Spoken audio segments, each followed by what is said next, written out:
بسم اللہ الرحمن الرحیم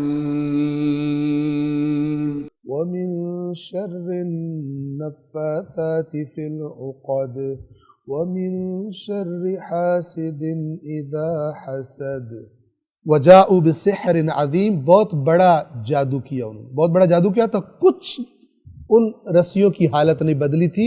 قرآن خود بتا رہا ہے کہ دیکھنے والوں کو یوں لگ رہا تھا تین ٹرک ہو گئی، وہ جو اثر لے گا، اب ڈرنے والا ہو سکتا ہے اس کا ہارٹ ہی فیل ہو جائے، ہو جاتا ہے،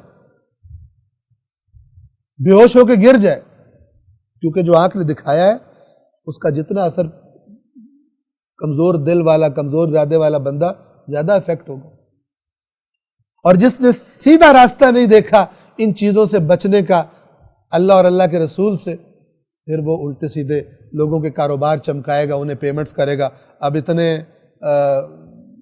بکرے بھیجو، اب یہ فلان کرنا ہے، اب اتنوں سے مسئلہ حل ہوگا۔ وہ آرام سے بیٹھ کر آپ کے بکروں کی چانپیں اڑائیں گے اور آپ سمجھیں گے کہ میرا جادو جو ہے وہ بیچارہ پتہ نہیں کیا ہو رہا ہے میرے ساتھ۔ بہرحال اگر آپ ان آیات پہ غور کریں تو ان خرافات سے ساری عمر کے لیے نجات پال، اللہ کے کلام کو سمجھنے کی برکت سے، اور اپنے آپ کو اللہ کی پناہ ڈھونڈیں۔ جو 24 گھنٹے 7 days a week اور 24 hours 24 گھنٹے اویلیبل ہے، بجائے یہ کہ بعض پیروں کے بارے میں بتایا گیا کہ وہ 40 دن کا ٹائم دیتا ہے۔ خوب، اب یہاں پر ایک اور مسئلہ کہ جناب جادو تو رسول اللہ پر بھی ہو گیا تھا، ہماری کیا مجال ہے؟ تو میں آپ کے سامنے تفسیر مجمع البیان، مشہور تفسیر ہے، اس کے چند الفاظ کوٹ کرنا چاہ رہا ہوں، سمجھنے والوں کے لیے کافی ہوں۔ تھوڑی سی عربی پڑھتا ہوں، اس کے بعد اس کا میں صرف اردو ترجمہ پڑھوں گا چونکہ ٹائم زیادہ ہو جائے گا۔ وَلَا يَجُوزُ، اسی تفسیر مجمع البیان سورۃ الفلق کی تفسیر میں یہ جملے موجود ہیں۔ وَلَا يَجُوزُ أَن يَكُونَ النَّبِيُّ صلی اللہ علیہ وآلہ سُحِرَ عَلَى مَا رَوَاهُ الْقُصَّاصُ الْجُهَّالُ، جائز نہیں ہے کہ نبی صلی اللہ علیہ وآلہ وسلم پر جادو ہوا ہو ان باتوں کی بنا پر جو روایتیں قصے بیان کرنے والے جاہلوں نے بیان کی۔ یہ تفسیر مجمع البیان کے الفاظ۔ کیوں؟ لِأَنَّ مَن يُوصَفُ بِأَنَّهُ مَسْحُورٌ، اس لیے کہ جسے یہ کہا جا سکے کہ یہ مسحور ہے، اس پر سحر ہو گیا ہے، فَقَدْ خُبِلَ عَقْلُهُ، اس کا معنی یہ ہوتا ہے کہ اس کی عقل متاثر ہو گئی ہے، اس کی عقل صحیح کام نہیں کرتی۔ تو جس کی عقل صحیح کام نہ کرتی ہو اس کی کسی بات پر اعتماد کیا جا سکتا ہے۔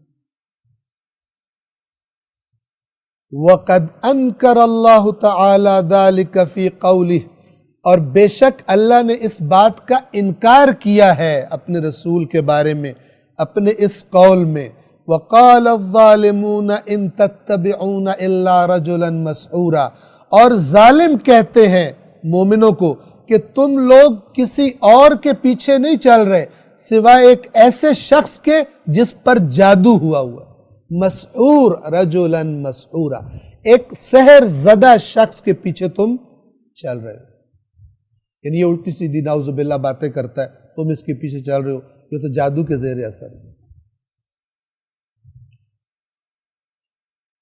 پھر اگلا جملہ یہ ہے کہ میں صرف اردو میں ترجمہ کر دیتا ہوں۔ یہ ضرور ہو سکتا ہے کہ بعض مثلا یہودیوں نے یا دشمنان دین نے اپنے وہ جو جادو کے طریقے انہوں نے گھڑے ہوئے تھے جس کے ذریعے دیکھنے والوں کو وہم ہو جاتا ہے کہ میرے ساتھ کچھ ہو گیا ہے، اور وہ پریشان ہو جاتے ہیں، کمزور دماغ لوگ، ضعیف ارادے کے لوگ، ان کے ساتھ یہ ہو جاتا ہے۔ انہوں نے کوشش کی ہو ایسا کرنے کی، لیکن اس پر کامیابی ان کو نہ ہوئی ہو۔ یہ خلاصہ ہے، موضوع تفصیلی ہے، ہم ابھی یہاں پر اس کو بیان نہیں کر پائیں گے۔ یہ خلاصہ تھا سحر کا۔ سحر سے جو تصور ہمارے ذہن میں عام طور پر بیٹھا ہوتا ہے یہ وہ تصور نہیں ہوتا، اور یہ ایک مختلف طریقے ہوتے ہیں۔ کبھی آپ کو اپنے کپڑے تھوڑے سے کینچی سے کٹے ہوئے الماری میں لگے، کبھی آپ کو خون کے چھینٹے نظر آئے۔ جادوگر کا کمال یہ ہوتا ہے کہ یہ چھینٹے کیسے اندر تک پہنچائے جائیں، کس طریقے سے، اور اس کے بعد جب آپ نے دیکھ لیے اور آپ کو گویا سگنل ملا آپ کے دماغ کو، یہ تو جادو ہے، جتنا آپ نے قبول کیا، آپ نے دماغ کو قبول کرایا، اتنا آپ پر جادو ہوگا، اور جتنا آپ نے دماغ کو جھٹک دیا اور اللہ کی پناہ میں خود کو دے دیا، آپ پر انشاءاللہ کسی جادو کا اثر نہیں ہوگا۔ اور یہ جو ایسی چیزوں کو دیکھنے سے اور ان کی حرکتوں سے جو بھی اس کی حقیقت ہو، اس سے بھی بچنے کے لیے سورۃ الفلق اور اس کے بعد سورۃ الناس، یہ وہ بہترین دو صورتیں ہیں کہ جو ظاہری و باطنی ہر قسم کے دشمنوں سے بچنے کے لیے اللہ نے اپنے رسول کو سکھایا۔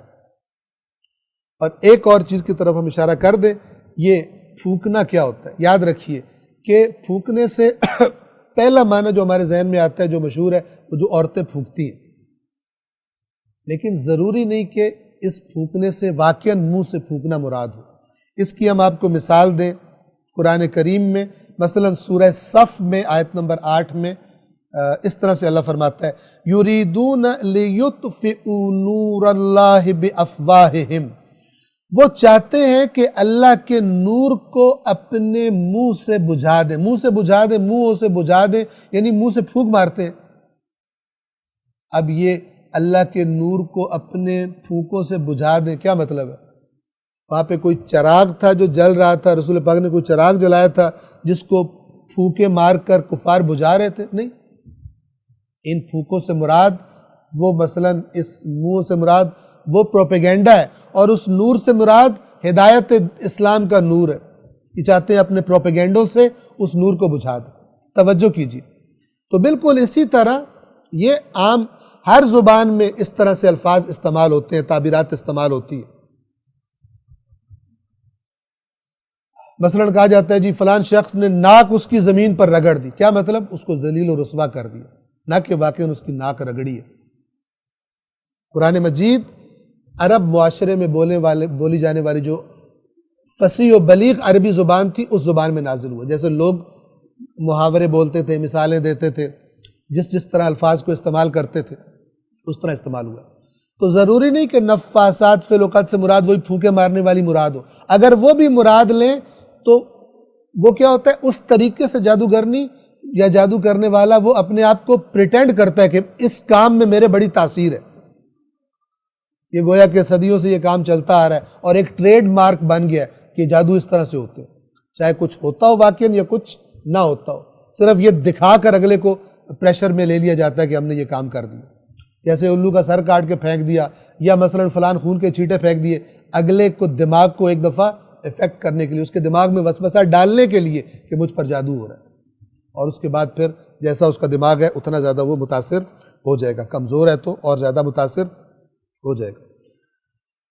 اور یہ معنی بھی ہو سکتا ہے نفاسات کا فی العقد، گرہ میں پھونک مارنا یعنی گرہ کو کھول دینا، جیسے پھونک سے نور بجھانا ہم نے عرض کیا، اسی طرح گرہ میں پھونک مارنا یعنی کوئی بری بات کر کے دوستی، دو دوستوں کی دوستی توڑوا دینا، میاں بیوی کا جو اعتماد ہے، کوئی وسوسہ ڈال کے بیوی کے کان میں یا میاں کے کان میں ان کی وہ جو ایک اعتماد کی گرہ لگی ہوئی تھی، اس گرہ کو توڑ دینا، یہ بھی مراد ہو سکتا ہے۔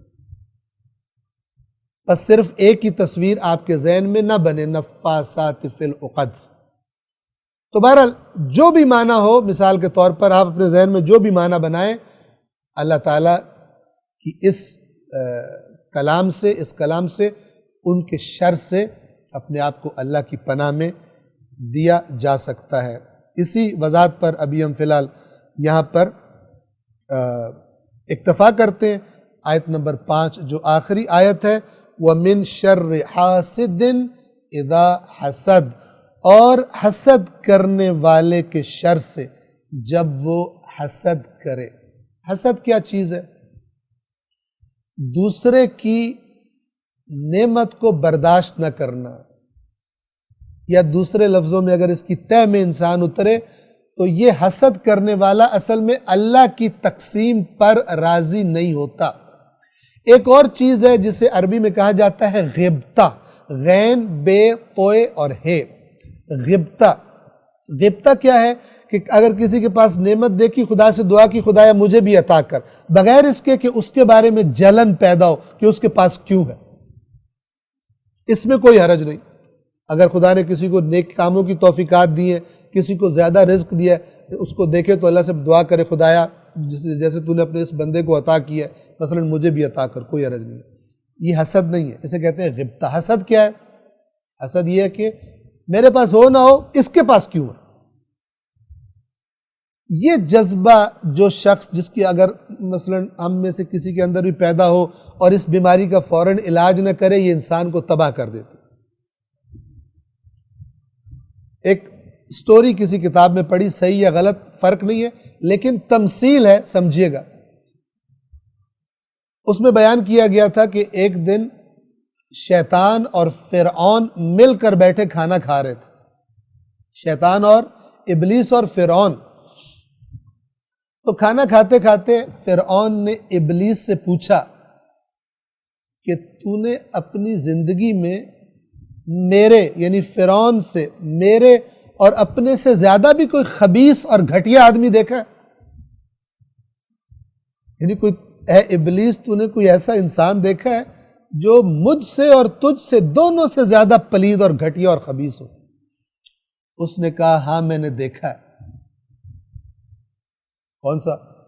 کہتا ہے ابلیس کہتا ہے کہ میں ایک دفعہ کسی بستی میں میرا گزر ہوا تو میں ایک گھر میں چلا گیا، وہاں ایک شخص سے میری جان پہچان ہو گئی اور اس نے مجھے مثلا بڑا ویلکم کیا، جو ہماری دوستی ہو گئی تو میں نے اس کو بتایا کہ میں ابلیس ہوں، بتا میں تیرے لیے کیا کر سکتا ہوں۔ تو اس نے مجھے کہا کہ میرا یہ جو ہمسایہ ہے اس کی ایک بڑی زبردست گائے ہے، بہت دودھ دیتی ہے، بڑی زبردست ہے، مجھ سے برداشت نہیں ہوتا، اس کی گائے کو قتل کر دے، اس کی گائے مار دے۔ تو ابلیس کہتا ہے فرعون کو کہ میں نے اس بندے سے کہا کہ دیکھ میرے پاس مارنے وغیرہ کی طاقت نہیں ہے، ہاں میں تجھے کہیں اور سے ویسی گائے دلوا دیتا ہوں۔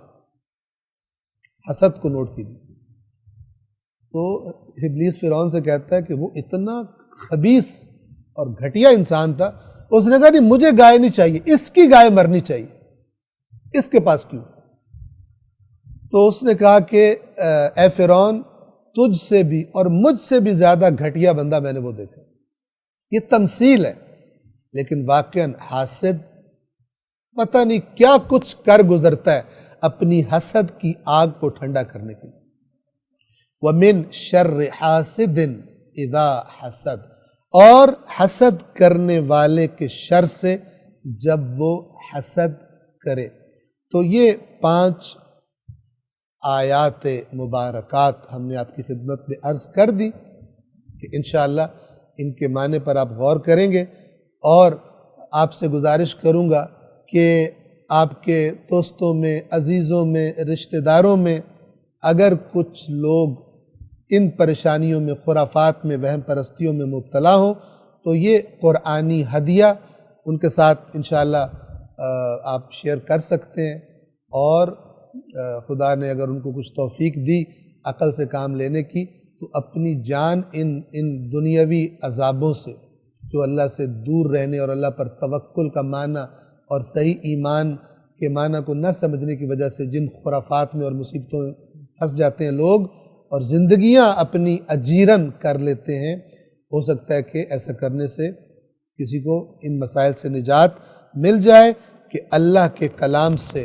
بڑھ کر زیادہ تاثیر والی کوئی اور چیز نہیں ہے۔ سورۃ اللہ العلی العظیم۔